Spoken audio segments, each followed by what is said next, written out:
Hello all you DIYers and welcome back.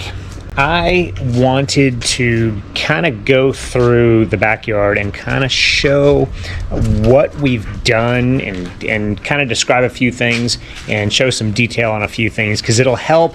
I guess it helps kind of put the whole picture into perspective and to kind of see what it is that we've done.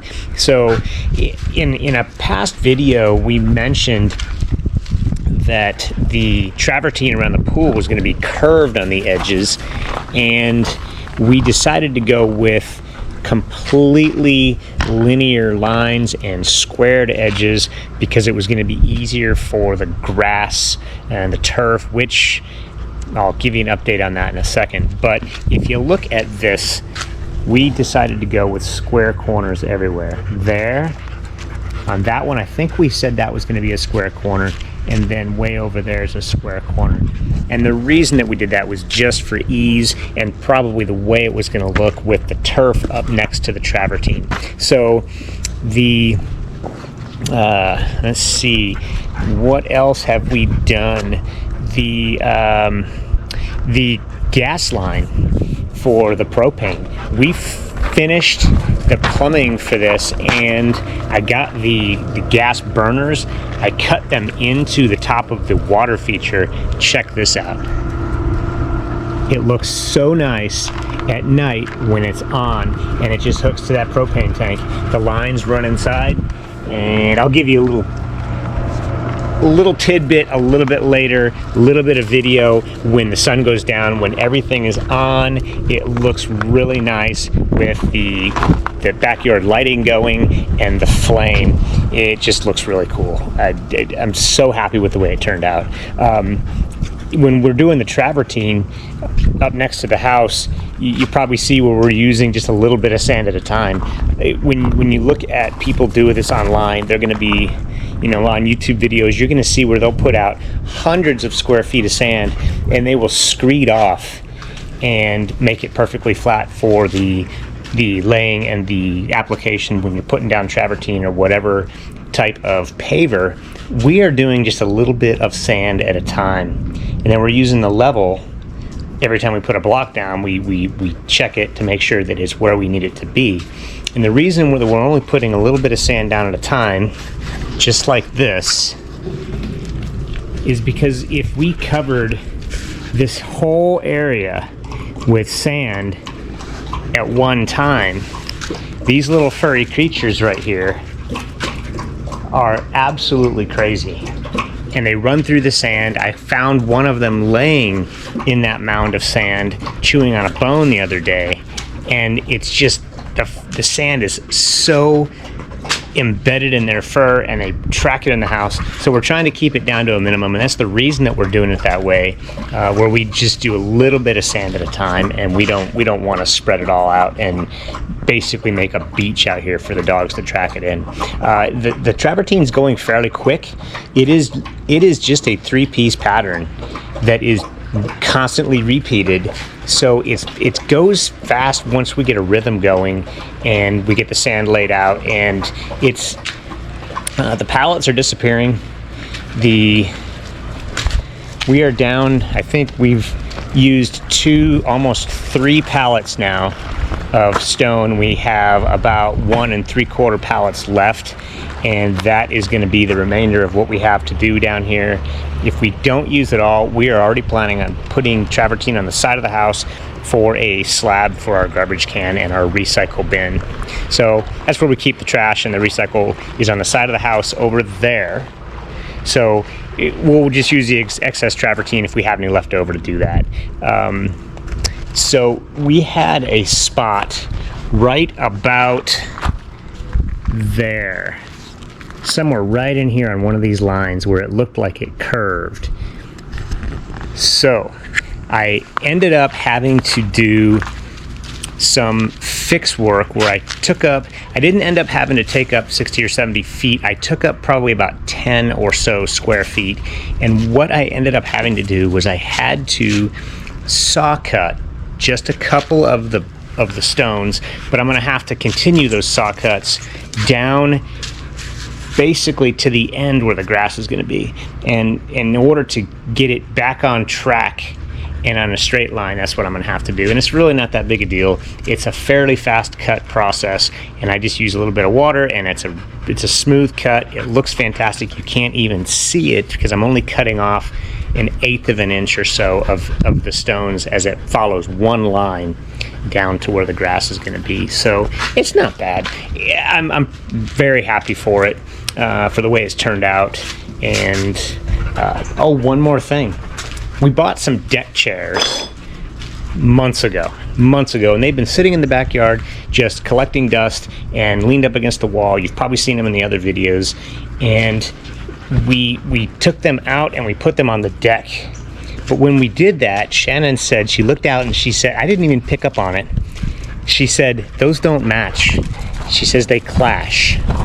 And now that I look at it, I can see what she's talking about. So we bought the Trex deck material after we bought the chairs, because the chairs were, we couldn't beat the price that we found these chairs at, so we bought 2 of them knowing that we would need deck chairs.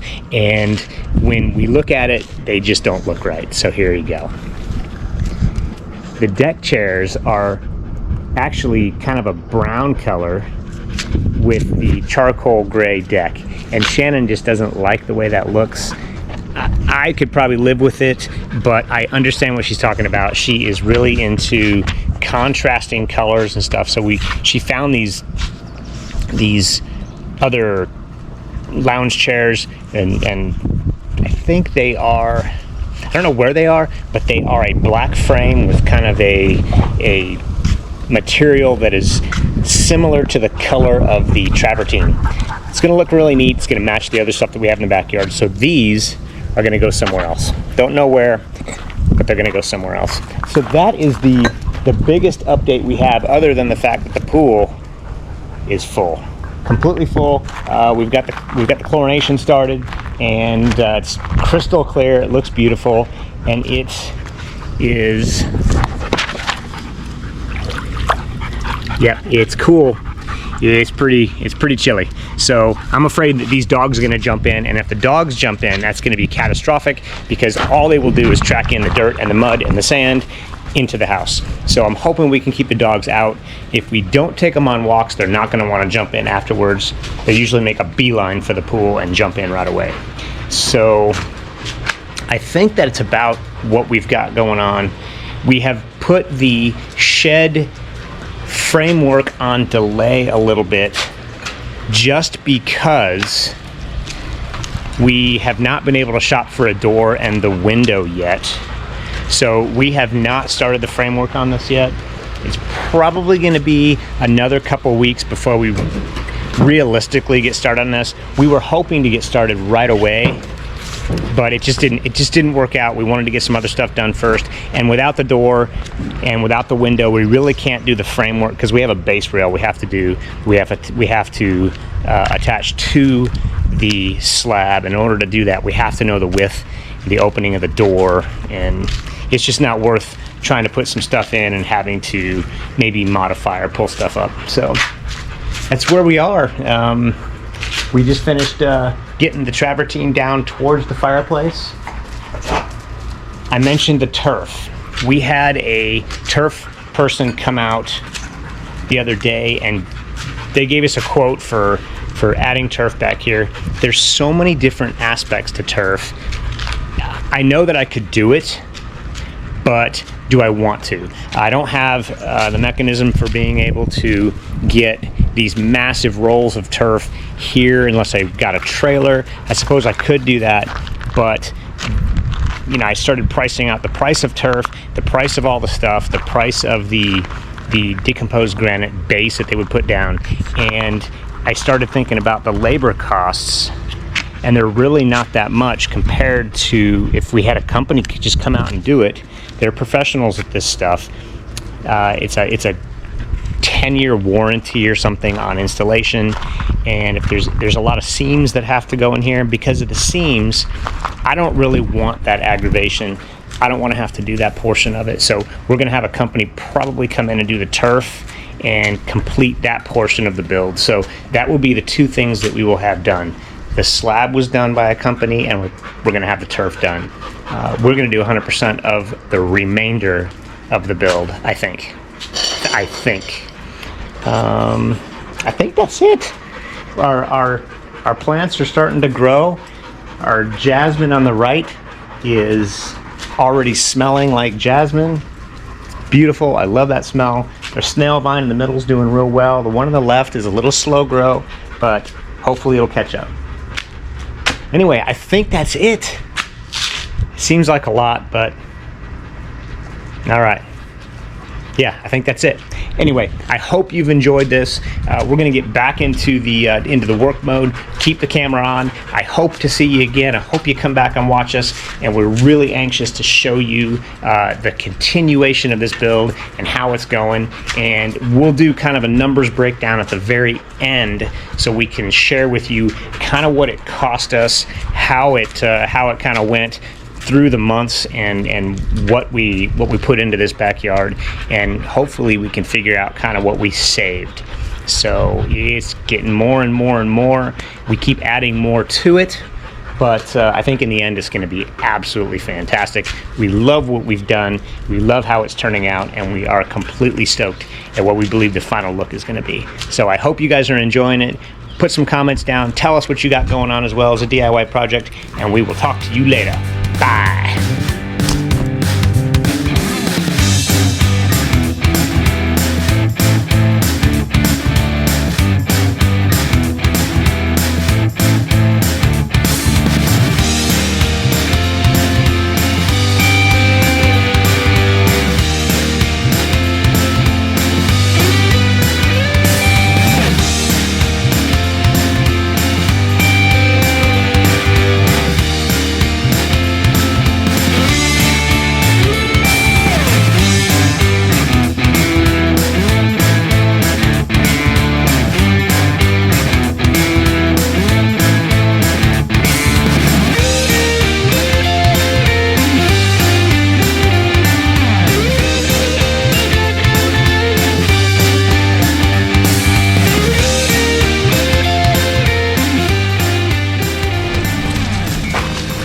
Okay, today I'm going to be putting the salt in the pool.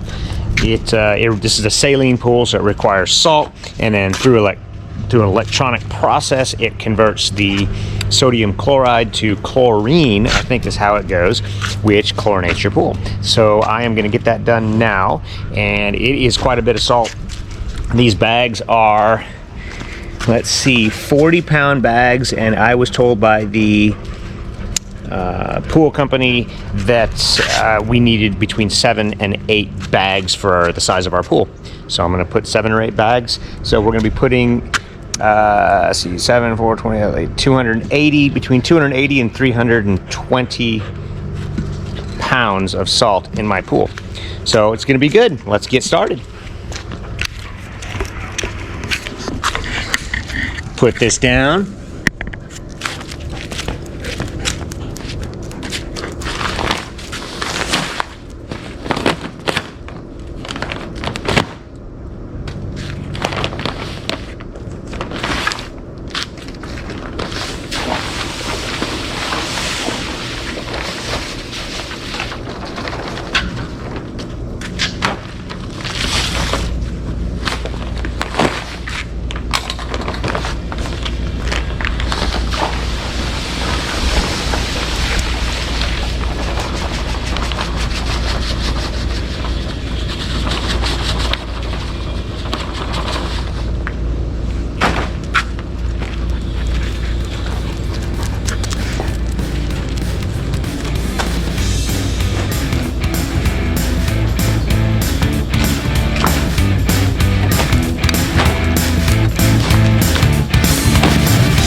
All right, everybody. Got a little Whitney Houston going in the background here. I have been taking apart some pallets.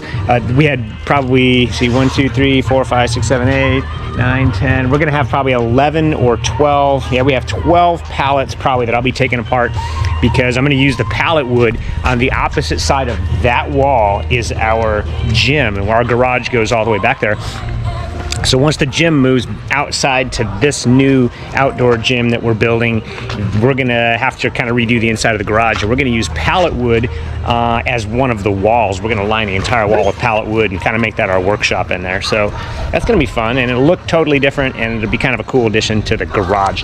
So I've been taking apart pallets as easy as I possibly can, pulling nails. It's kind of tedious, and I've been breaking a lot of the boards, but we'll get there. We'll get there. And it actually cleans up the backyard. It doesn't look as cluttered now because we don't have all the pallets leaning up against the walls all over the place. And I finished my pool chlorination. So with the salt, I got all that in yesterday. It's crystal clear right now. The salt level's good, and I'm very happy about that, because we've had some difficulty in years past doing the chlorination and the chemicals for the pool, and there's a lot that goes into it. If you don't have a saltwater pool and you haven't ever dealt with a pool, it is kind of a pain in the butt sometimes. But once you get it to start chlorinating the correct way, then it tends to be easy down the line. But getting started is sometimes the hard part. But we got it done, so we're good to go. I'm just going to keep taking pallets apart, and we'll see what we can do. We're going to start creating a bunch of mounds of wood. All right, here we go. Stay tuned.